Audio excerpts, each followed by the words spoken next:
Hello, everyone, and I want to welcome you to another episode of the Better the Pond Pondcast, the Flying V edition, where we talk to incredible people who are creating impact and ripples on the pond. My name is Warren Berry, and I'm your host and the founder of Instinctive Solutions, where we believe that everyone is an odd duck, but that's what makes them awesome. Today, my guest is Kathleen Adams. Beginning her journey in the USA, but born in Nuremberg, Germany, try to figure that one out, Kathleen is a genius behind Second 50 Financial. Her father was a very successful dentist, and Kathleen grew up wanting for nothing. Then a health issue with her father changed all that, and she realized that there was a need for someone to help people in the second half of their life. Thus, Second 50 Financial. Kathleen was on her journey to go into dentistry herself, but discovered that was not her destiny and found herself in financial services. She helps people to be financially confident, finding opportunities for expansion, and creating community to discover what gets people up in the morning and to take action. She has created the Second 50 movement and in turn is creating ripples to better the pond. Ladies and gentlemen, Kathleen Adams. All right, Kathleen Adams from Second 50 Financial. I am so excited to have you on the podcast.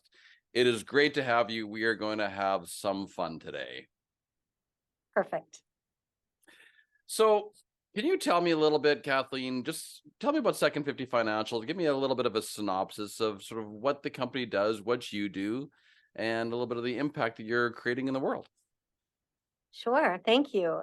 Second 50 Financial, we are a registered investment advisor, financial planning, and wealth management group. What we do, though, is we focus on giving people in their second 50 years an amazing second 50 years. And the name is based on the fact that we believe that many people, due to the way the world has changed, are going to live longer than a second 50 years. So the planning, the thinking, the investing all has to be different. And we based our practice on that. I have an amazing partner, David Swift, and a great team. That is fantastic. I will dive in a little bit into the why in a little bit because now you've already got my attention. And so the overall what you stated is that all your financial planning and the service you provide is for that second 50 years for people. So do you also service people who are under that we won't call it an age restriction. We'll call it a an age parameter. So do you also service people underneath that as well?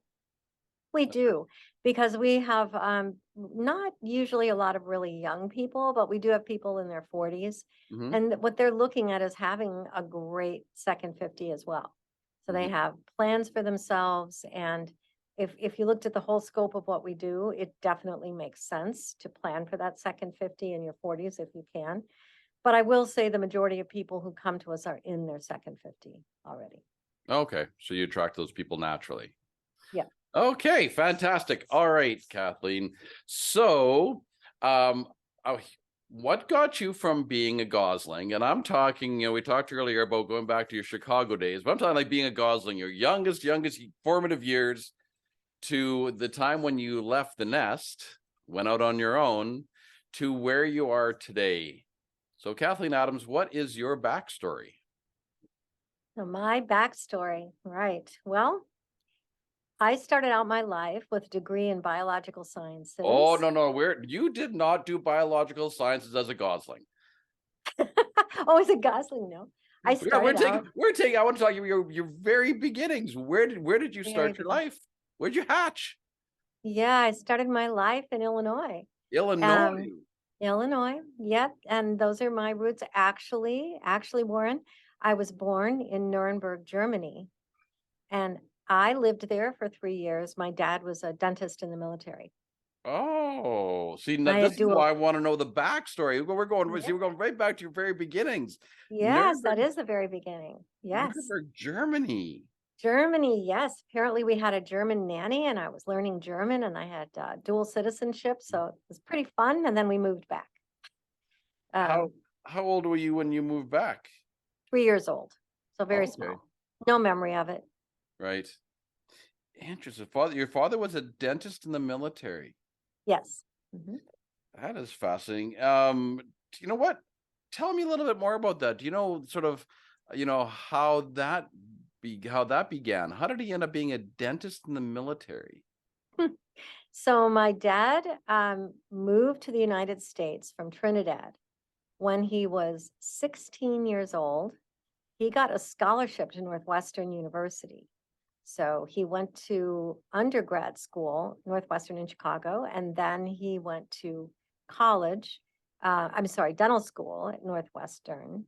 And then he joined the military because at the time that was what he felt he should do, give something back to the country. But when he joined, he was already a dentist, so he became automatically an officer. Mm, And fortunately, they were able to have a place for him in Germany so he could stay on base, and he helped a lot of soldiers over there. It was after the actual combat time. okay. So he wasn't, in combat, but he said he did get to tour a lot of the Holocaust and areas like that that permanently affected him. He said Hmm. it was beyond belief. But we had a great life over there. He said it was lovely. The people were great and they had a lot of fun. Um, What yeah, an so interesting, dentists came naturally, right? yeah. But what an interesting story of from Trinidad to the Hmm. U.S. to Germany, Yeah, right? And then back to the right. U.S. again. And then So, here's my mom, who is a very, very small town in Iowa. She's from a place called Shell Rock. It's honestly, it's a one street town. hmm.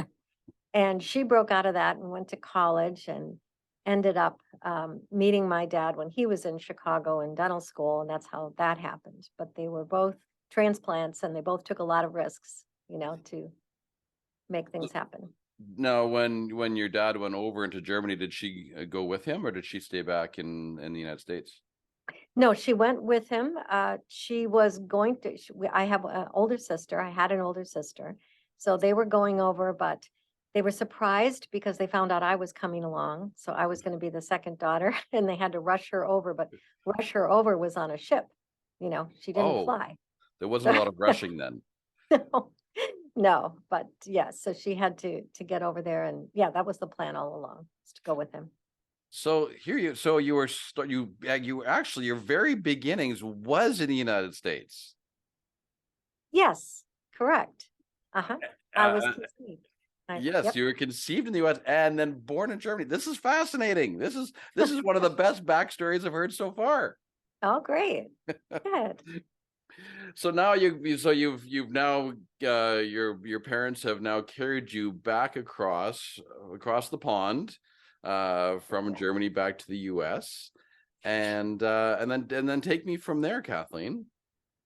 So my dad sets up a dental practice in a suburb of Chicago. He just rents the space, gets the equipment, takes loans, puts out his sign. My mom was his assistant, Mm, and he started this practice, and it was wildly successful. He practiced for 40 years, and we just had an amazing life. He loved the town, and he had two more daughters. There were four of us all together. oh wow. We never wanted for anything. He paid for everything, all of our school and education and weddings and everything. But he is definitely part of my backstory because he wanted me to go to dental school. And I went into science and math because I love science and math. I ended up practicing dental hygiene in his office. I could not get myself to go back to dental school. Just wasn't enough of an interest. No, which is, it really surprised me. I really thought that was my path, Mhm. just didn't want to do it. So when you were in high school, was that your job, or was that a part-time job for you, was to help in your dad's Yep, office? And all of my sisters, we all did it at one point. this was a real family business. It was not at the same time because we were different ages, but yes, so we all were in and out of working in the office, and it was great. It was a good experience. Now, did your dad want all of the kids to go into dentistry? No, because I was his science and math daughter, and I think he sensed that I had a feeling for it. Mm-hmm. you know? So he got to the point where he assumed I would be going in, and I think I did too, but yeah, Yeah. the best Well, laid plans, right? yes. No, I was just going to ask you that. Interesting, and we see it a lot of the time with people where the parents, was an accountant. They, well, and then they want their child to be an accountant or in this case, a dentist, and those kind of things like that. So, was your first, as you started to go down that path, was dentistry even an interest at the time, or was it the science behind the dentistry that got your attention? What is it that sort of that got you sort of going, or was it more of your dad's want? It was a combination, Warren. Mm-hmm. Yeah, but I mean, I will say I loved the way my dad helped people. Mm. So I saw him it significantly changed people's lives. Dentistry uh, it's a really interesting profession. So I loved that. I liked the idea of the family practice. I loved the relationships that he had with people. Mm-hmm. When I worked in the office, he let me be a little bit of a jack of all trades. So I would sit at the front desk, I would set up some billing, I would do some practice, and then just a little bit involved in everything. And I Mm-hmm. liked all of that. But when I when I realized what I was actually doing hands-on, and that it was gonna be a much, much more part of my life to Mm-hmm. do that, that's when it started to lose its flavor for me. Also, because when you're good at something, I don't know if you know this too or feel this, you tend to like it Mm-hmm. if it comes easily to you. Yeah. Yes. Yeah, you So naturally gravitate towards it. you do, Yeah. right. So it Mhm. was really so it was more the hands-on piece that seemed to, when you realized this was going to be a day in, day out hands-on job, was sort of the shine came off the dime at that point. Is that correct? It did. It did. Yes. Yes. Well, that makes so much sense to me. And so, going from, so now you obviously, you did your high school years, you worked with your dad. And then where did you go from there? So I went to college, and my first college I went to because my best friend was going there. It was a small college in Illinois, Western Illinois University. And I went there for 2 years taking pre-dental classes. And then my dad said, let's get serious. Where are you going to go where you can get the real education and move on to dental school? So I applied to Northwestern in Loyola, Mm-hmm. and I chose Loyola school. So I finished my Bachelor of Science degree there. And that's where also I got my certification and took my boards to practice dental hygiene. And then they told me it would only take about 2 more years to finish dental school. Oh my gosh. I can only picture how my dad was feeling. Well, how are you feeling? Yeah. I was just happy just to go along as I was doing things. And I love the family practice and the joy of being in his practice and helping him do what he did. And I felt good about what I was doing. I just never felt like it was for my forever profession. Mm-hmm. But yeah. So what was the defining moment, Kathleen, where you made the decision not to? So uh, it's kind of a long story, but I'm going to cut it to this. My dad, who had this significantly successful practice, built wealth, bought his office building, we felt he did everything right, had no debt. Mm-hmm.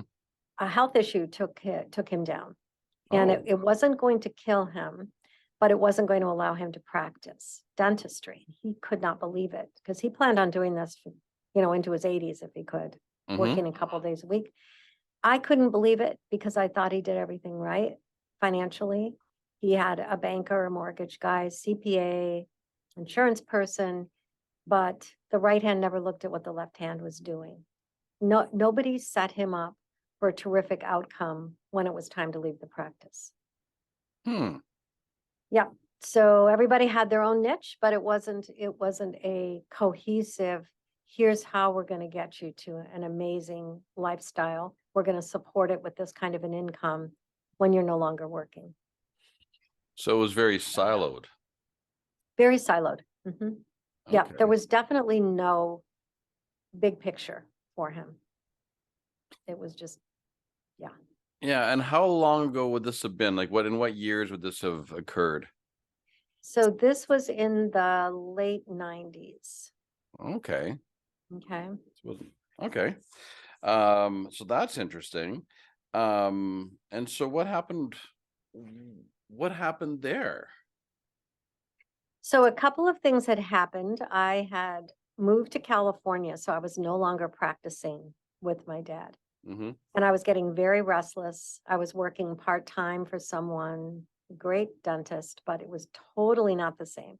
So I'd already started exploring some other things to do. I was thinking law school, business school, what else could I do? Very supportive husband who said, do whatever you want to do. Go ahead. Then when my dad's situation started, and I saw what was happening to him, I couldn't believe it. And I decided, there needs to be somebody to help people with this kind of planning. And it's different than what I was seeing, with the stockbrokers and the wirehouses. It was all about investing. It wasn't about planning. Mm-hmm. So that's what really got to me. And I went back to school at UCLA and took the personal financial planning program there. And it was life changing. I loved it. I loved the very first class. So I knew it was in the right spot. and immediately found value that I could add for my dad. We were able to maneuver some things to make it a lot better for him. But yeah, it was still very shocking. He should have been able to do anything he wanted to do with the amount of money he made. Mm-hmm. And I'm a financial planner who lived a fantastic early life. A lot of people in my profession grew up without a lot of money or had a hardship. Right. That's true. That's what So brought him into it, right? yep, mine was different. Mine was the opposite, and I couldn't stand it that he didn't have it. But he was very inspiring. He was open to trying anything. He was open to doing more things with his life. He always had an idea. So I just loved it because he had a zest for life, Mm-hmm. even though things weren't going well. So anyway, my planning evolved around what happened to him, and it evolved into what we call lifestyle preservation planning, because it's not just getting out of your business and surviving. It's having a really good life. Right? Mm-hmm. Yeah. So I have a couple of questions for you.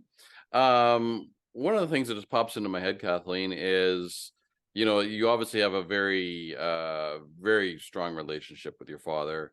What would you say was the number one lesson that he taught you? Oh, it taught me a lot of lessons. Let me think about that for a minute. Okay. He's passed on, by the way, so he's no longer here. He inspired me to really, really go for it, to do what I want, no matter what my age. It was a big lesson because I think sometimes we start out in certain careers and we feel stuck. I couldn't possibly go back to school now, or I have children, I can't do this now. But my dad was extremely encouraging about getting to the heart of what you want to do and doing it. He encouraged me to move to California.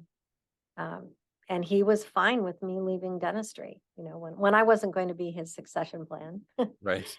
He was very excited about it. So he was just an inspiration and a go for it person. And we don't want to leave your mother out of the picture here. So what was the greatest lesson that she taught you? She was the same way. She was fearless. She left that tiny little town in Shell Rock and went to Chicago, the big city. It's she was also encouraging for me to always do what I wanted, because when I was thinking about moving to California, we found out she had terminal cancer. Mm-hmm. And she absolutely 100% still wanted me to go. I didn't go at that point. I stayed. But she just said, don't do that.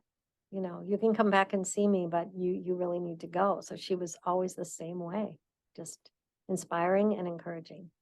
Yeah, so sounds like both your parents, really wanted you to grow and develop, and and leave the nest and fly. They were kicking you out of the nest. I know. And now that I have grown children, I just, I take a deep breath when they want to move away, because I want them right by me, and I have to think about my parents, what they did for me.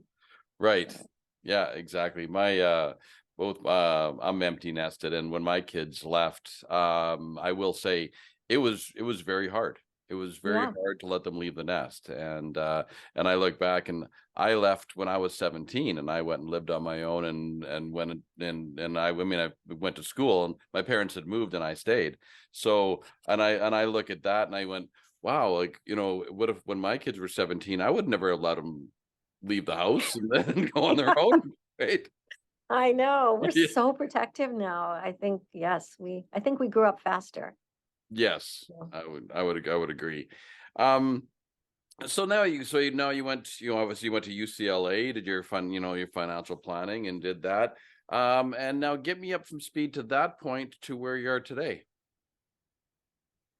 Okay, so I started out at at an institutional firm that allowed financial planning. There weren't that many. This was back in end of 1999, top of 2000.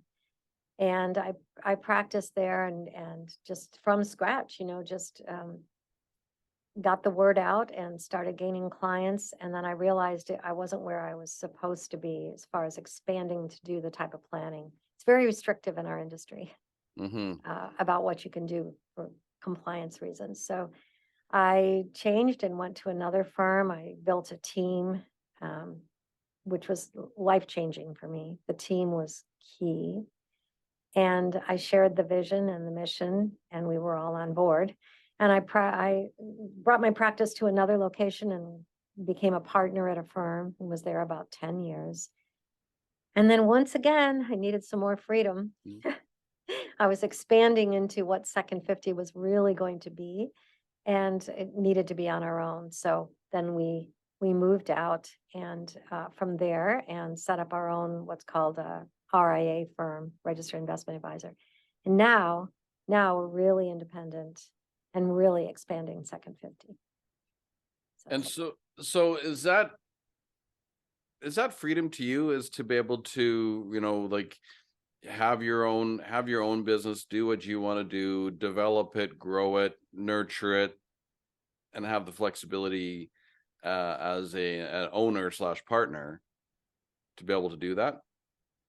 That's the key. I wanted to found my own company and business. I felt so strong because my team was so strong. The team of four of us that are really key. We outsource a lot, Hmm. but yes, and I feel we can help change the world if we can do things the way we want to do them. And you can't do that under normal institutional relationships that most people have in my profession. Well, when we get to the better the pond question, that's where we're going to find out exactly what you're doing in that regard. So, to be a good steward of time here, um, so Kathleen, what's the biggest thing or the greatest thing that's happened to you that's ruffled your feathers, and how did you respond to that? There's been a few things. I think what I will say here is that when I was in school, I had decided that when I came out, no matter how I built my business, I was going to go back to the dental profession, dental service people, and give them some knowledge and information. Just offer to give them that. Just open their eyes, have them become aware of what they might need to do. They didn't need to become my clients, because what I did is I started writing an article for magazines for dental professionals. And I spoke at a couple conferences, and I just thought, I just want to get the dental community on board that they need to do something. Not one person responded to that, Warren. I offered complimentary conversations or just to send them information.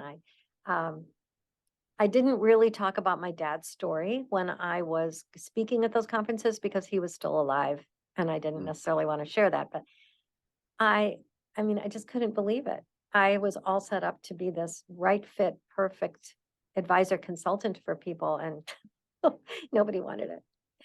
So So anyway, why do you think that is? you know, I think at the time, I think the profession of dentistry was really strong. People were making a lot of money and they weren't worried about it. And I think, kind of like my dad, they did some things right. Like a lot of them invested in their office bill. They just did some things right. Hmm. And they just, for some reason, did not see the need for planning. And I will say, back in this time frame, planning wasn't a big part of being an advisor like me. It was more about being a stockbroker. Mm. You know So what I mean? it's more about investing. It was, yeah, like Smith Barney and Morgan Stanley and Merrill Lynch. That's just what the world was. Right. So they were, no, you know what? I kind of got that covered. I'm building wealth, so don't need you. So Shocking. but do you think that I mean, your experience was in dentistry, but do you think that this was bigger than just dentistry, that it went into, whether it be medicine, into engineering, any sort of lucrative business, where they figured that, hey, I'm making money and I'll just keep making money so that I won't even have to worry about the future. It'll just naturally almost take care of itself. For sure. Yeah, it's all of those. I think what I started focusing on was what I called the owner-driven businesses. Hmm. So I felt they were going to have the hardest time getting out. For a lot of professionals and executives, they will have pensions and kind of forced 401ks and plans and things like that. For people in their owner-driven business and practice, they had a lot more to think about. They needed to have a lot more, to me, strategy around what they were doing. Hmm. So I did gravitate towards them. By owner-driven, you know what I mean by that. Just, Yep. yep. So that was part of it. Hmm. That's really fascinating that that not one person took you up on the offer. I know. That's really quite fascinating. It's like, what am I, What- what was my big idea here? This was really, wow, it really hit me in the face. But you know what? I learned from that because I learned I could pivot. I still had all the knowledge and the experience, and of everything that I learned, I loved. So, but you just have to pivot, right? You have Mhm. to have a plan B, change. Yeah, absolutely. And probably maybe too what you said, that you didn't really have your dad's story at the time. So that would have been, your dad's story is a pretty compelling story. Yeah. But you weren't, really didn't feel that you were able to share it at that time. So No, he was at the conferences with me. yeah. Glenn. Yeah. So yeah. And he was doing okay by that time. We had fixed things. It just wasn't the lavish lifestyle that we thought he was going to be able to have. For sure. No, Yeah. I get that. So now going back to my metaphor here, Kathleen, that geese fly 71% further and faster when flying in the V formation. So what do you think is the secret to getting a team flying in the V formation? You talk about your team. What is your secret sauce to getting your team flying in that highly functional, very efficient manner? I think it's all about, first of all, completely understanding yourself as the leader. So you better know your own strengths and your weaknesses. And I did a lot of work around that, figuring that out, because when we start a business, we think we can do it all. We Mhm. have to do it all. Yes. But when I started adding team members, I could see that they liked doing some things and not others, or some things they felt very proficient at. And I started to see the benefit of finding out more about them as people, about their strengths and weaknesses. So I firmly believe in using assessments, things like the Colby Index assessment or a Strength Finder. Those are the two that I love. Hmm. And I have every team member do that because, for one thing, we really understand each other then. And they'll look at me, and I'm all about relationships and getting things going and starting quickly. And the other ones are more grounded. They're about the systems and processes that we use. So we all understand each other. Then, as you're flying in your V formation, you get the roles in place. So what role is that person going to play on the team? And if you get them in the right position, my gosh, it's like magic how well it works. And then the other thing about that V, because if I remember correctly, with the V, they change position, right? That's correct. Right. And we do that too. So when we need to be working on something that is not my strength, I let someone else lead. It doesn't have to be me. But the idea is that we are definitely stronger together. We wouldn't be going where we were going if we didn't have this team flying in formation, because we know who we are. Fantastic. What I don't have it. What is your MO, Kathleen? Do you know it off the top of your head? My MO? Yes, your Colby MO, your Colby result. Oh, yes, it's 7383. Oh, it's 7383. Okay. So there's that's why you said you have to like, that's why you said you're a quick start. You like to start quickly and just jump into things. And I do, but then my 7 fact finder, I've been told, puts the brake on just as Ye- I'm putting the accelerator on. absolutely, you got 1 foot in the gas, 1 foot in the brake. Yeah, I do. Exactly. Right. But that's interesting, and for my listeners, we talk about Colby as your cognitive strength, or your instincts, and it's your problem solving strategy. So that's interesting with your short follow through, how you can always find workarounds. But obviously you must have some longer follow throughs around you to make sure that there is systems and processes and structure and customer service things around, so that things get completed, so that there's, don't have too many loose ends. That's very, very true. And I will say, for a very long time, I've been a part of a coaching community in a room of big, big thinkers. So we get a lot of thinking tools, and I actually get 1 day every quarter where I just sit down and think about my thinking and strategize. So that helps this quick start. Do that. I would assume that is strategic coach. It is. It is. When you say thinking about your thinking. Yes. Yeah. Are you in strategic coach? I was in strategic coach. Mm-hmm. And I know a lot of people who are still in coach, as a matter of fact. So it's a wonderful program. And anybody, the listeners, strategic coach is a coaching program for highly successful entrepreneurs. And I think it's an absolutely wonderful program to really help with entrepreneurial growth. Dan Sullivan he's a genius in my world. He's a genius. Thank you for saying that, Warren. I feel exactly the same way. And I know that being in that room with him and these other people was a massive, massive impact on my business, my life. Yeah, absolutely. Yeah, it's not just business, it's life. It's life. Yeah, absolutely. So, I think that's fantastic. We're talking about the V formation, and that's really wonderful. That you number one, you understand yourself, so you have the self-awareness piece, and and I don't look at it as weaknesses personally. I look at it as just building a strength-based company, or a unique ability type company, where everybody is doing what they do best, and as it goes with the geese flying the V formation, as everyone starts to rotate through, that everyone becomes a leader. And exactly. And when geese fly in the V formation, is that they can all see where they're going. And so as we know what the vision is, we know where we're going, we know where we're heading, everyone can see. And so then we'd all fly together, and that's why no one gets lost. So good for you for having your team fly in that V formation. So thank you for sharing that. Boy, that is so significant, what you just said about the V, because that's exactly right. It took me a while to recognize how much everybody needed to know the vision and the mission. And when everybody can see it, we're definitely moving in the same direction. Right. And that's the thing. And if you don't, if we don't have that clearly defined, that's why, they start to go astray, right? They start to fly on their own, and then everyone is working twice as hard. It takes way more energy, takes way more time, because the fact you've lost that efficiency. You have, and you're not moving towards the same purpose. But what used to drive me crazy was thinking about a vision and a mission and all these different ways to write it, and et cetera, et cetera. It drove me nuts. And then someone finally told me the vision is just what you're aspiring to. And the mission is how you're going to do it. Right. That's it. That helped. It's so amazing when we simplify things. Exactly. Don't underestimate the power of simplification. Right. Yes.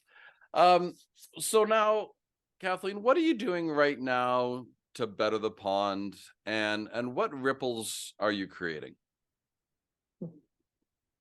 So ultimately, with our planning, it's an expansion, because I kept coming up against three main questions that have to be answered in your second 50 years. So it was, first of all, how do I get financially confident? It's difficult when the business income stops, what one of my clients calls the fresh money. And not everybody stops completely, but I'm just saying there are times that happen here where you need to really focus on financial confidence. How are you going to make things happen and be okay? But the second thing then was, what is it that's going to excite you about getting up every day now? I mean, there's a lot that we can do with travel, playing with grandkids, playing more golf, but I'm talking about something that creates a little bit more of a zest for life at this point. And for me, it's this section became what we call opportunity expansion. So how can we help you look out there and see what else there might be? And for some people, it may be important to earn money again. And so there may be ways to start doing that. So we combine them, have a new purpose. And for some people, they just want to help other people, but they want to do it in a really impactful or clever way. So it's all opportunity expansion. But let's figure out what it is you really, really want right now. And most people don't. It's rare about what they really want. Yeah, that's interesting. How this could sound redundant though, but how much work is it, or how many people do you come across in that scenario? And I can see this being very relevant of that phase of your life of saying, what do I do next? What do I want to do next? Where do I want to go? And I think it's really important that you ask the question of what would get you out of bed in the morning, because I could see it being quite easy to be very lackadaisical and just not. Like, I think that'd be obviously the easy way out. So how do you this goes back to the ripples, how do you create those ripples? How do you create that opportunity for them, or opportunity expansion, as you say, to help them discover what would get them up in the morning, and what impact do they want to create in this stage of their life? So this is part of what the ultimate goal is for Second 50. My ultimate vision is to start what I call the Second 50 movement. So, I've talked to so many people. I have so many clients in their Second 50, friends, family members, brilliant people. They have done so much. And the amount of sort of drop off in routine and boredom that I see once they leave what they were doing before, it blows me away. So what I found helps people, and this is part of what I'm wanting to do and doing with the movement, is getting small groups of people in a room and having conversations, oftentimes when I find some sort of theme or commonality between them. So here's an example. I have several people, friends and clients, extremely interested in helping animals, especially dogs. They love them. So there are some problems and some things going on in the world with that. How could we come together and think about what might we do with this now that we have so much time? What can we do? I have big thinker people who are saying, why in the world don't we have transportation across the country for our dogs when we travel or we go to our second home? How do we move them? So there could be a really cool outlet for that. I have people who are really interested in a new topic. So some people find that they never ever studied history, and now they're really getting into history. Well, I have other people that are interested, and I have resources. So recently I was introduced to someone named Peter Zeihan. I don't know if you've ever heard of him. No, I haven't. He's a geopolitical analyst that would blow your mind. I would suggest looking at a couple of his podcasts. He has books, but the books are pretty big and heavy. But if you just wanted to get a taste, I would suggest looking at Peter Zeihan, because he will really open the eyes, I think, of a lot of people in the world with what he foresees going on in the future. And I think a lot of people in their Second 50 should be aware, or may really want to know more. And then there's some people that just want to contribute, but they want to do it in a more meaningful way. They don't want to write a check to the Red Cross. Right? So I foresee putting groups of people together. And in the meantime, I'm giving as many resources as I can to people in the form of information, other people, small group thinks, new introductions to, just like I said to you, to podcasts and books, and just saying, how can we stimulate thought? But it'll be, to me, a bunch of brains in the room from boomers that together they're going to create a bigger brain, and they're going to figure some things out. That's fantastic. When you say about Peter Zeihan, how do you spell his last name? Ziehan. Ziehan. Okay, thank you. Yeah, I will Mhm. definitely look that up, and I can also put it in the notes as well. So Yep. I will definitely check that out. So thanks for that. So going back, saying the ripples that you're creating and the ways that you're doing it of helping people is really about, what I'm hearing from you. It's really about community. It's about creating a smaller community of people to create an impact so that they're not, they're not alone, but they're with others to build. Exactly, Warren. And it's multiple communities. I foresee multiple communities of people because the more I talk to even my own friends at a dinner party, Mm-hmm. the more I can see it get a little light in their eyes. And I said, so if I put a small group together and maybe we're going to do a Zoom or we're just going to meet for coffee or a glass of wine, would you be interested in talking more about this? And I've not had one no. Every single one has said yes. Hmm. From That's a little clients to friends to family. that's a little bit different than your original. You get it right eventually. Yeah. But I will tell you in my second 50 movement, I know the financial confidence is key. I know the opportunity expansion, but the third prong is really vitality enhancement because that's the third, there's the third pillar to this. And vitality is, we talked a little bit about it. It's the energy and zest that you can feel even as you get older. Mm-hmm. The world has changed. 21st century medicine and breakthroughs are mind blowing, and we don't hear about them. Mm-hmm. So True. it's not mainstream. And I belong to a couple professional groups. One of them is through Dan Sullivan called Lifetime Extender.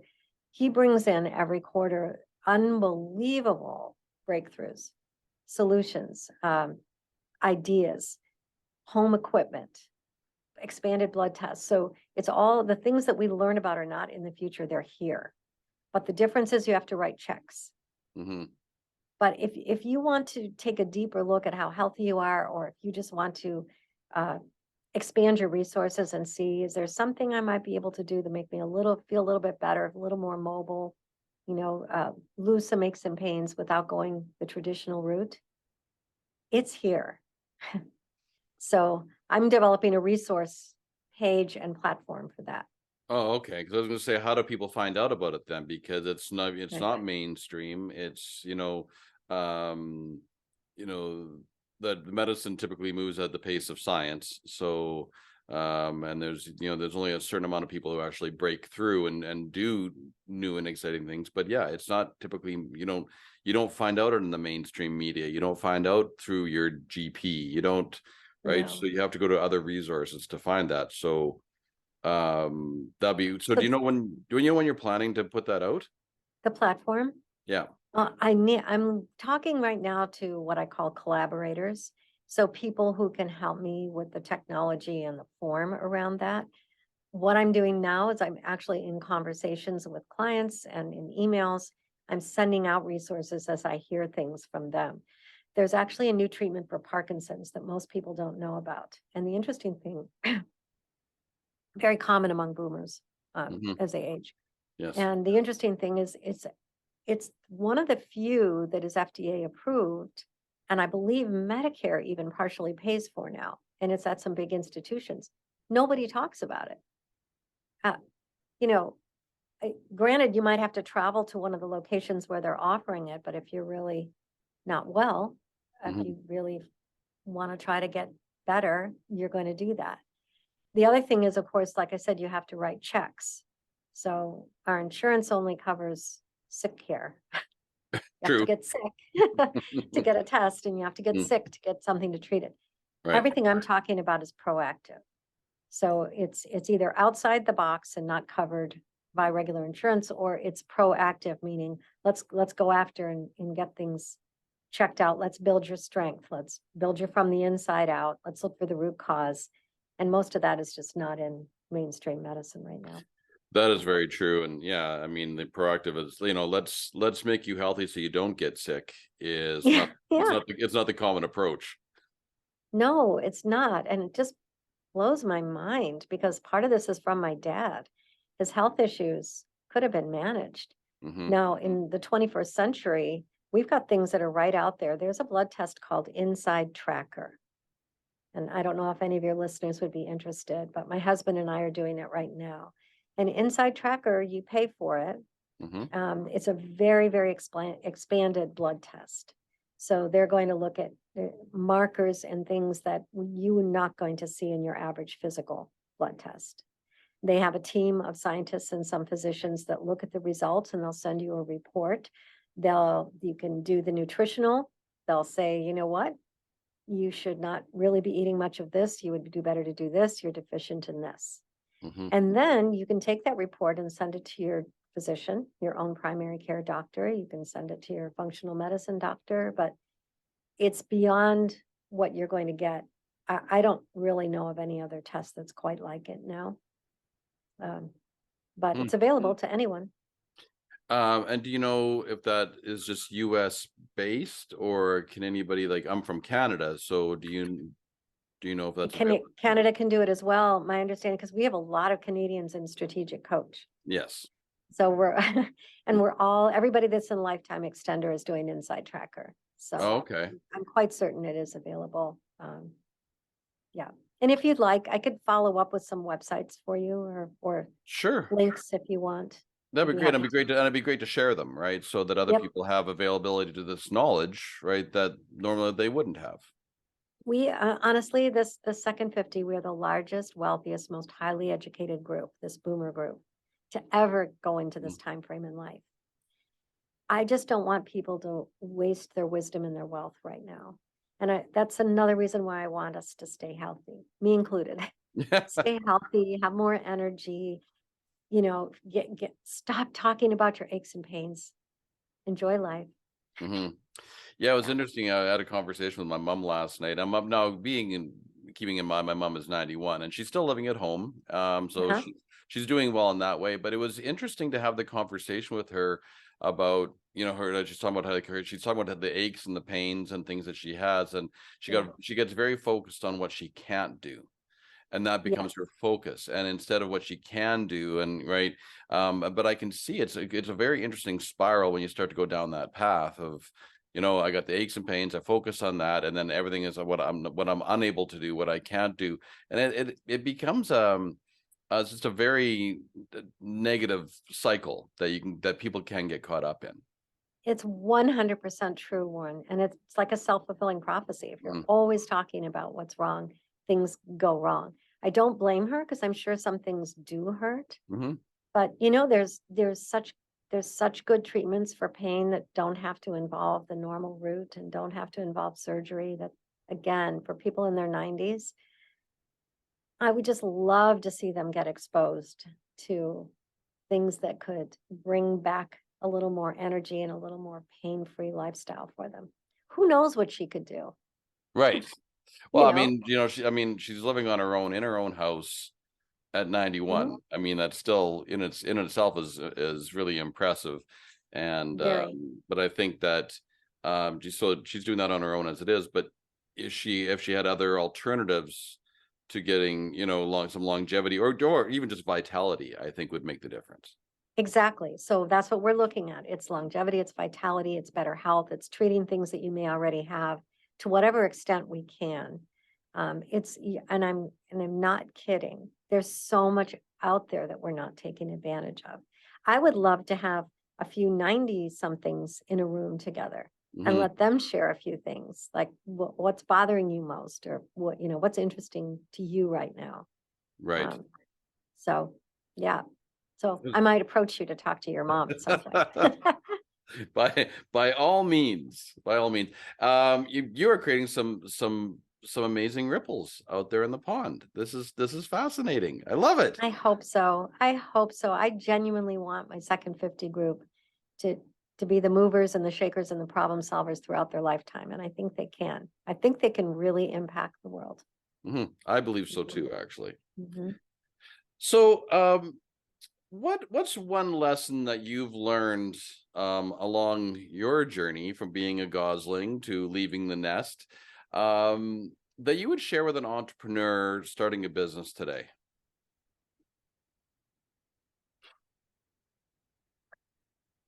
I guess the lesson is a little combination of two things. you need to find a way to know your numbers and get a certain amount of financial stability or confidence, because I believe entrepreneurs need to invest in themselves, and they don't do that enough. Everything is about the business. I would say, don't do it imprudently. You want to do it carefully, but invest in yourself. So that might be something as simple as, okay, I'm not working out because I'm so busy. I'm going to get a personal trainer. Or it might be, I'm going back to school because I'm anxious to learn about this particular topic. Or it might be seeing a functional medicine doctor and writing some checks to do that. And I don't know for you, but for the females, might also be, hey, how can I look better and feel better? Could I invest in a little bit of a new wardrobe or a new look for myself? It's so meaningful. It makes you so happy as an entrepreneur when you can invest in yourself, I believe. There's the lesson. So invest in yourself. And I do agree. And I mean, being an entrepreneur, I can contest as well to, investing in the business, and putting all your time and effort and energy into that. And you become your own byproduct. But, we typically don't put ourselves first. We put the business first. We do. And, we're really important people. And then if you throw family and adult children, and now I have grandkids into the mix, yeah, you really have to think about it to go back, and it's okay to invest in yourself. You're the most important person you know. Exactly. So I have one more question for you here, Kathleen. You do not have it, but if you were standing on the top of a mountain and the whole world was intently listening to you, what would you say?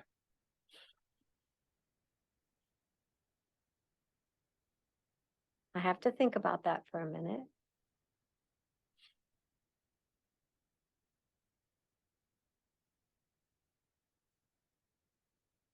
I would say never stop believing in yourself and your ability to change lives, change the world. Never stop believing that. That sounds a lot like a lesson that your parents gave you. They did. Do we have a minute? I want to share one story about my dad. Absolutely. I drove him to the airport from LAX to go back to Chicago on a beautiful sunny day. And he was he had had a lower leg amputated, and he was still flying around doing everything. He said, here's my new idea. We're going to go to Palm Springs, and I'm going to become a consultant for the dentist down there, because they don't know how to do dentures, and I do. And here's how we're going to set it up, and here's what we're going to talk to. I put him on the plane. He sat next to the cutest flight attendant he could find, and he passed away on the plane. Really? He did. And I just thought, oh my gosh, up until the last moment for him, he was plotting out how he was going to help other people, change lives, earn more money. So I think anybody can do it. We just have to remember. Absolutely. That's a moving moment. That's an incredible story. Yes, forever impacted my life. Well, so I guess I will personally thank you for carrying the torch. You're passing on, I think you're passing on your father's legacy to that next generation, whether it be your kids or your grandkids or all your clients. I mean, I really, I can see clearly now, even hearing that story, is, how he bettered the pond. And you're taking that and you're running with it. And I can guarantee you that anybody that you have relationship with will want to do the same, because it's inspiring others. Thank you so much, Warren. I really appreciate talking to you today. I love what you're doing with the Pondcast. And I hope somebody is inspired. And if anybody ever just wants to talk about it, like I said, all I want to do is share the message about doing something else with your second 50. And so here we are. You just preempted it. So I do want to thank you ever so much for sharing your stories today and your time. I think it's great for everything you're doing to better the pond. And if people want to find out more and get resources and have conversations with you about about their second 50, where do they find you, Kathleen? It's probably just best to go to my website or LinkedIn. Either one would be fine, but I genuinely mean it. If you just have an interest in the Second 50 movement, if you're doing something that's inspiring, I want to know about it. If you're interested in collaborating with me to get the Second 50 movement going, I would love it. I'm open to all ideas and big thinkers. So I love it. So your website is? www.second, SECOND 50financial.com. Second50financial.com. Yeah. And if we want to find you on LinkedIn, it's just under Kathleen Adams. That's correct? Right. Yeah. That's the best place to find you? Mm-hmm. All right. So there you are. My guests will now know where to get hold of you and jump onto that Second 50 movement. So, and we definitely will share that out so that we get more people on board. So that thank you so much, Warren. I appreciate it. There's a great African proverb that I do in my presentations, and it's, if you want to go fast, if you want to go fast, go alone, and if you want to go far, go together. Yeah. Very good. I'll leave it with that. So there you have it, folks. We had a great time with Kathleen Adams today. And this is Warren Berry, and I'm flocking off to take you beyond the pond to better the pond, because we're better together. Thank you so much, Kathleen. Thanks, Warren.